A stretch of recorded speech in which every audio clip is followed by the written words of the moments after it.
que abran ahí en el Evangelio de Juan, capítulo 1.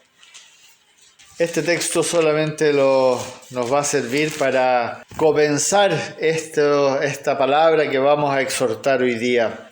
Leamos ahí del versículo 12 y 13, solamente esos dos versículos. Dice esta tremenda verdad. Mas a todos los que le recibieron, a los que creen en su nombre, les dio la potestad de ser hechos hijos de Dios. Y ahora viene la explicación.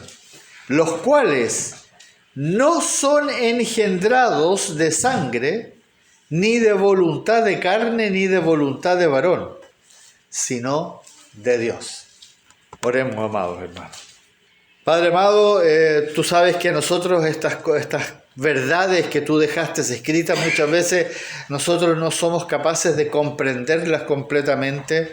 Sabemos que es cierto, no tenemos la más pequeña duda al respecto, pero cómo esto sucedió, nosotros no lo podemos entender completamente. Pero ahora que pedimos, oh Padre eterno, que nos ayudes con tu Espíritu a poder discernir lo que vamos a exponer hoy día. Tal como lo leímos en el Salmo 119, nos gozamos en la exposición de tu palabra.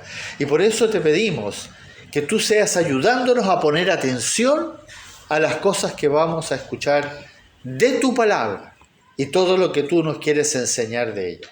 Gracias te damos en esta mañana, oh Dios eterno, y lo hacemos solamente en el nombre de Jesús. Amén. Amén. Una de las cosas más extraordinarias que se nos revelan en las Escrituras es el hecho de que nosotros nacimos de nuevo. Se nos dice en la palabra, lo creemos, sabemos que es cierto, pero no lo entendemos, porque como que no nos pasó nada. Nosotros no desaparecimos y volvimos a nacer, sino que es algo espiritual. Sin embargo, aunque lo hemos visto en varios estudios, es algo que necesitamos ahondar. No solo para maravillarnos y glorificar a nuestro Señor y Dios, sino para estar completamente seguros de que realmente eso sucedió en nuestra vida. Pongan atención a eso. De eso se trata hoy día la exposición de la palabra.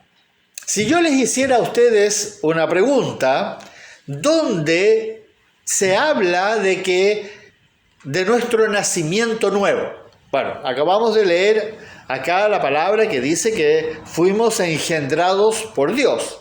Pero ¿dónde se habla? Todos ustedes responderían capítulo 3 de Juan.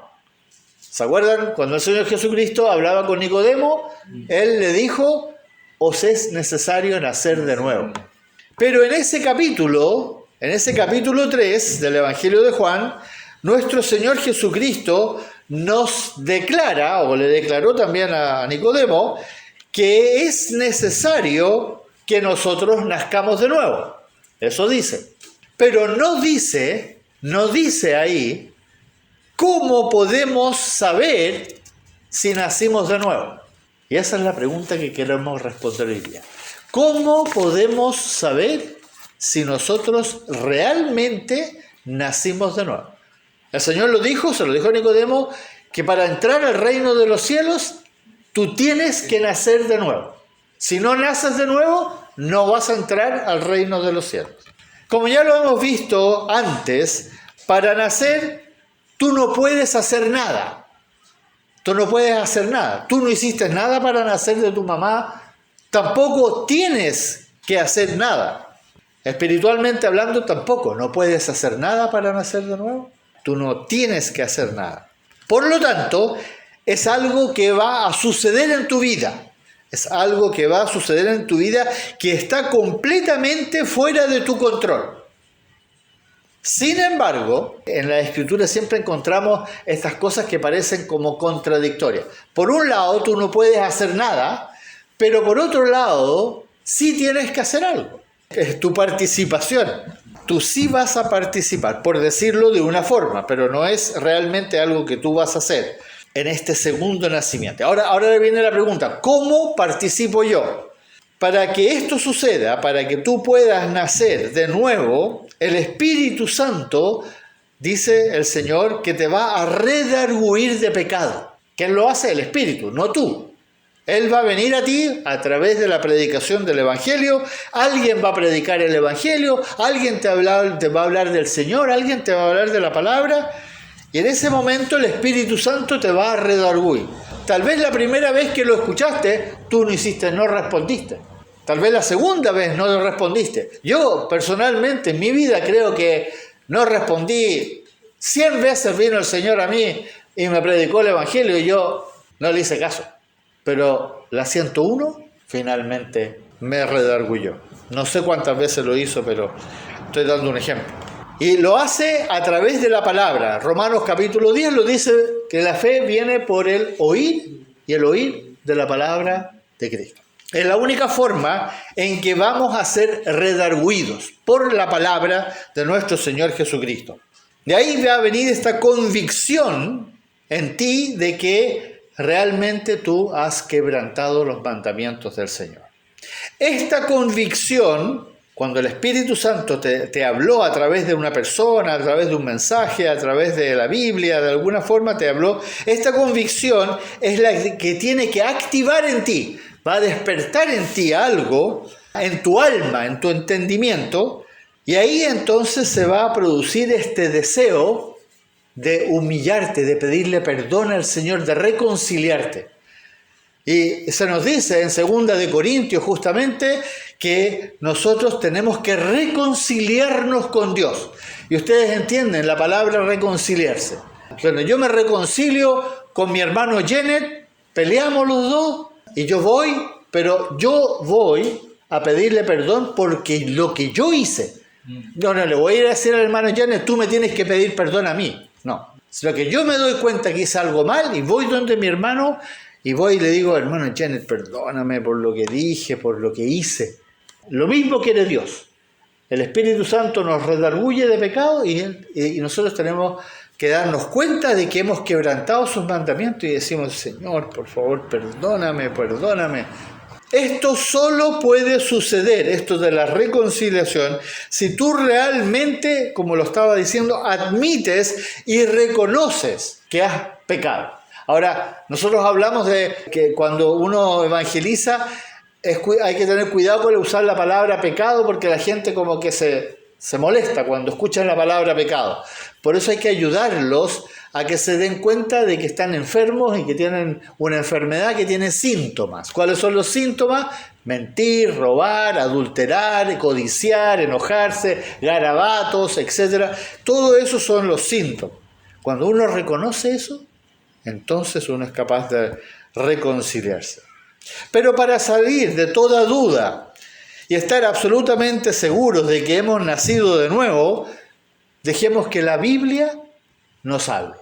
Dejemos que el Espíritu Santo nos hable, porque aquí no podemos nosotros ser jueces y decir, no, saben que la hermana Isabel no ha nacido de nuevo. ¿Quién de nosotros puede decir? Nadie. Pero la palabra sí lo puede decir. ¿Con qué propósito? De poder comprender que realmente esto sucedió y que cambió completamente nuestras vidas. Y para eso quiero llevarles a la palabra para dejar que la palabra nos ayude a cada uno a examinarse a sí mismo. Amén.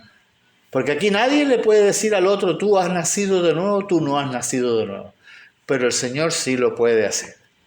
Quiero que vean en la palabra de nuestro Señor Jesucristo lo que debiera haber sucedido en tu vida, en nuestras vidas, para saber si realmente nacimos de nuevo.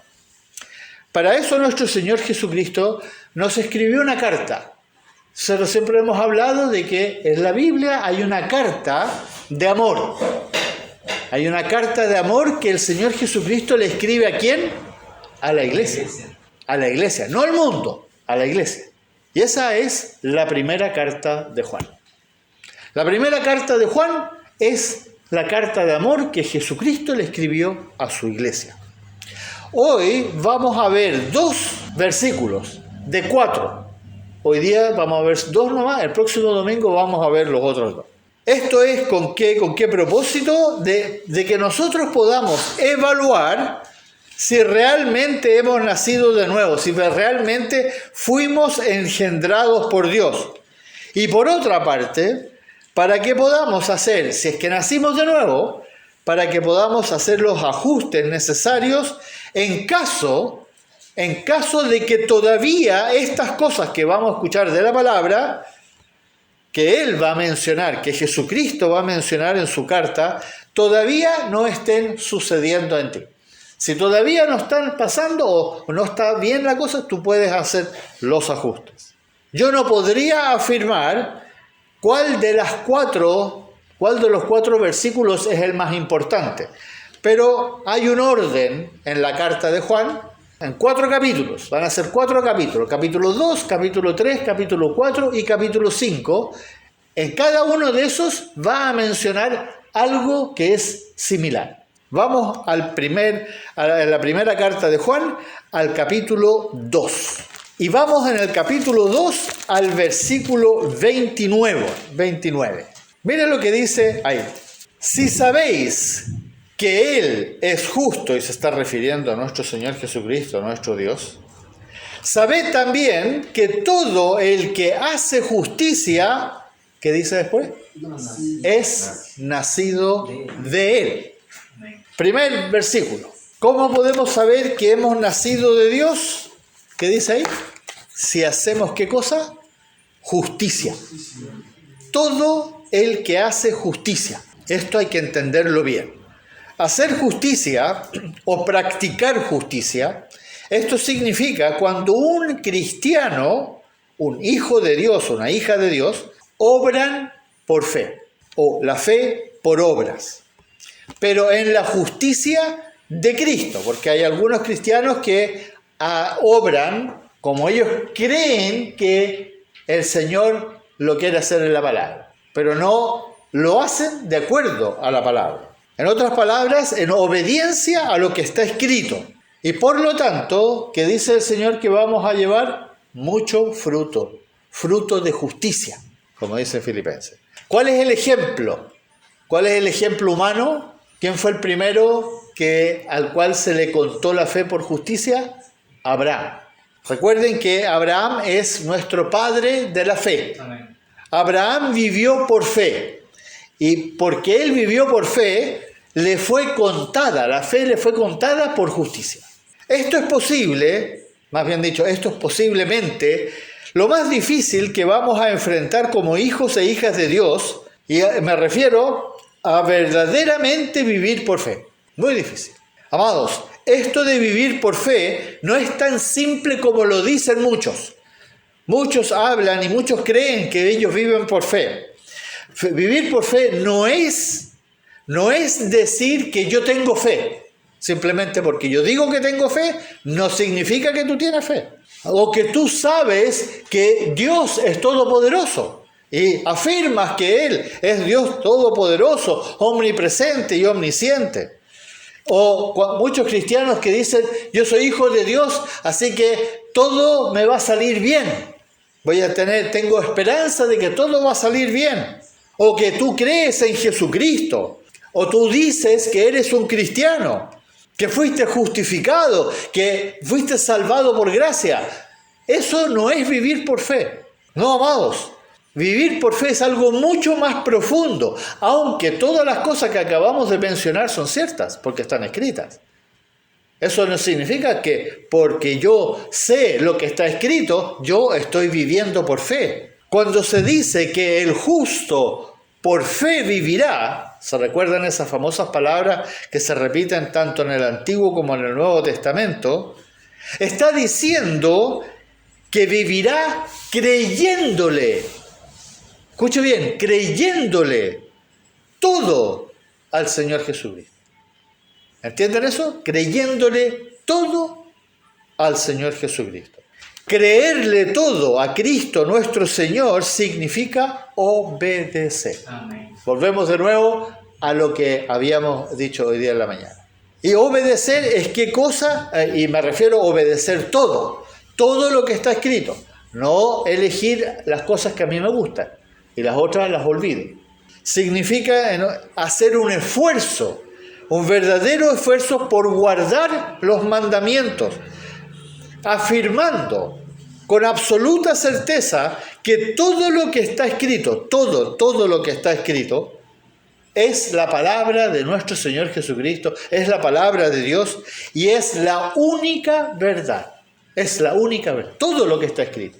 Yo no puedo, como algunos lamentablemente en el mundo evangélico han decidido creer algunas cosas y algunas cosas las han cambiado porque dicen que ya pasó el tiempo, porque cambiaron las cosas, la gente, el mundo cambió, por lo tanto también la palabra hay que irla ajustando. No, hermanos, la palabra no cambia. Es una verdad que se escribió una vez y para siempre. Fe puesta por obras. Acuérdense que la fe se tiene que poner por obras, como lo dice claramente en Santiago. Pero la fe puesta por obras en todo lo que dijo el Señor Jesucristo, en todo lo que nuestro Señor mandó. Cómo yo debo ser, cómo yo debo pensar, cómo yo debo hablar, en negarme a mí mismo, en santificarme, en adorarle en espíritu y en verdad, amar a mis hermanos, como el Señor lo dice en su palabra. Y por eso el Señor Jesucristo en un momento dijo algo muy importante. Está en Mateo capítulo 5, versículo 20, dice, porque os digo que si vuestra justicia no fuere mayor que la de los escribas y fariseos, no entraréis en el reino de los cielos. Entonces, y ahí viene la pregunta, ¿cuál era la justicia de los escribas y fariseos? Las buenas obras, las famosas buenas obras. Ellos hacían estas buenas obras y eran conocidos porque hacían buenas obras, pero lo hacían con el propósito de que la gente los admirara, los reverenciara. Esas obras religiosas hacia los demás, que siempre se habla de que nosotros tenemos que ser buenos con el mundo. Y muchas veces esas buenas obras a todos nosotros nos gusta hacerlas, ayudarle a los otros para sentirnos bien, para que nos alaben, para que a veces incluso las hacemos para justificarnos, porque nos sentimos tan mal por las cosas que hemos hecho que vamos a ayudarle a alguien para sentirnos bien y como que Dios nos va a perdonar porque a pesar de que yo hice varias cosas feas y malas y le dije algo malo a alguien, yo ahora le ayudo a alguien y me siento bien. No, amados, el Señor nos dice claramente que hacer justicia es guardar su palabra, sus mandamientos. Y entonces Él va a obrar a través de nosotros. Y su amor obrará en nosotros y llevaremos, como dice, fruto del Espíritu Santo. El fruto del Espíritu Santo es el que nosotros tenemos que llevar, no nuestro fruto. El fruto que va, el fruto de justicia, como dice la palabra. Pero para que no tengamos duda, el Señor siguió escribiéndonos en esta misma carta de Juan otro versículo que está en el capítulo 3. Si ustedes van a la primera carta de Juan, hay otro versículo en el capítulo 3, pero esta vez en el versículo 9. La primera parte nomás. ¿Qué dice ahí? Todo aquel que es nacido de Dios no practica el pecado. No practica el pecado. ¿Cuál es el indicador aquí que nos asegura si hemos nacido de Dios? No practicar el pecado. Aquí es donde tenemos que recurrir a la ayuda del Espíritu Santo. Aquí verdaderamente tenemos que pedirle a nuestro Dios que nos ayude. Esto parece muy fácil de comprender.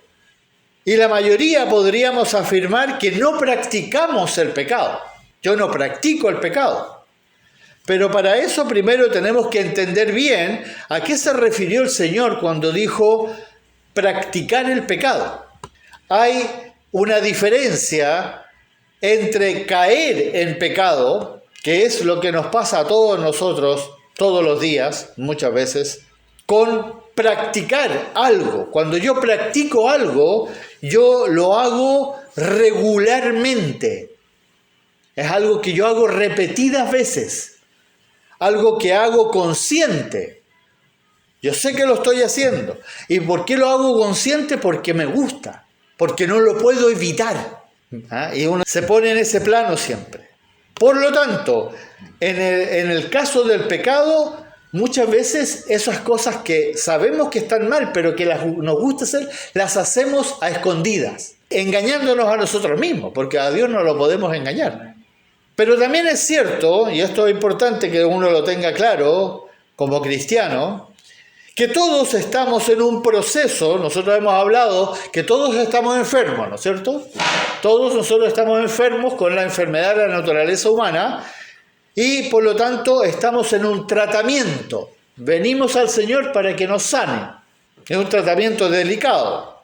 Por lo tanto, todavía quedan ciertas malas costumbres que traíamos de la vida anterior, que están en la carne, pecados antiguos, pecados que nosotros estábamos practicando antes en la vida, que todavía están muy arraigados en nosotros. Pero eso, aquí es donde vemos también si hemos nacido de nuevo. Cuando nos sucede a nosotros, cada vez que pecamos, nos sucede a nosotros lo que el Señor dejó escrito por medio de Pablo. ¿Se acuerdan capítulo 7 de Romanos? Donde Pablo lo dice claramente. Solo voy a leer 2 versículos. Pero veo otra ley en mis miembros, en mi carne, en mi cuerpo, que se rebela contra la ley de mi mente, la ley del espíritu, y que me lleva cautivo a la ley del pecado que está en mis miembros. Y como termina diciendo, miserable de mí, ¿quién me librará de este cuerpo de muerte? Si eso está pasando en ti, cada vez que tú pecas, entonces eres nacido de Dios. Si verdaderamente el pecado, cuando sufres angustia hasta los huesos por el pecado que todavía está en ti, entonces ya no estás practicando el pecado, sino que ahora buscas desesperadamente santificarte. Amén. Esto es una señal muy decidora, amados hermanos, para poder diferenciar si estás practicando un pecado, que todavía estás pecando producto de algo que te tiene atrapado, a diferencia cuando caes en pecado y te angustias realmente. Aunque sea un pecado que se repita en tu vida, pero que verdaderamente estás frustrado y vas delante del Señor y le pides ayuda. Una cosa es que estés luchando con la santificación, que es muy difícil, eso de no amar al mundo, ni las cosas que están en el mundo. Y otra cosa es que todavía estés atado a las cosas del mundo, que tanto te gustan, cosas de la carne, cosas de los ojos, la vanagloria de la vida. Y no puedes dejarlo. Y que siempre vuelves a encontrarte porque en realidad no te quieres deshacer. Por mucho que digas, no, yo no quiero pecar, pero sin embargo llega el momento en que tú vuelves a ese pecado. Amados, no se engañen a ustedes mismos. Cuando tú tienes una explicación por qué pecaste, escucha bien esto, cuando tú tienes una explicación por qué pecaste, entonces estás practicando un pecado. Pero cuando tú sientes verdaderamente vergüenza, sientes como que te hubieran desgarrado de tu interior cada vez que tú pecas, y estás verdaderamente luchando con ese pecado, es justamente porque tú has nacido de nuevo. ¿Entienden la diferencia? Amén. Uno es, yo doy una explicación, sí, yo mentí, bueno, yo mentí porque por esto. Estás practicando la mentira. Pero tú mientes y te sientes mal y vas en silencio y dices, Señor, otra vez, mentí de nuevo, perdóname por favor. Los dos mintieron, pero uno justifica, el otro pide perdón. ¿Y por qué? Como lo dice justamente ahí al final del versículo 9 que estábamos leyendo, ¿por qué no puede pecar el cristiano? Porque la simiente de Dios permanece en él y no puede pecar porque ha nacido de Dios. 2 versículos vimos hoy día. El próximo domingo vamos a ver otros 2 más para entender bien la diferencia entre los que han nacido de Dios y los que dicen que son cristianos. Oremos. Gracias, bendito Padre que estás en los cielos, oh Señor Jesucristo, por esta maravillosa palabra que nos has dejado escrita y que como iglesia tuya nos ayuda a examinarnos a nosotros mismos para entender verdaderamente, correctamente, si hemos nacido de Dios o si solamente somos cristianos porque nosotros creemos que somos cristianos. Te damos gracias por tu ayuda, por tu Espíritu Santo, que a través de tu palabra nos empieza a explicar estas cosas para que podamos examinarnos y, si es necesario, hacer los ajustes necesarios. Te pedimos ayuda, oh Dios, y siempre te lo pedimos y solamente te lo pedimos en el nombre de Jesús. Amén. Amén. Amén. Entonces recuerden, el próximo domingo vamos a continuar con los otros 2 versículos para tener absoluta certeza. Que el Señor nos bendiga y nos ayude. Amén.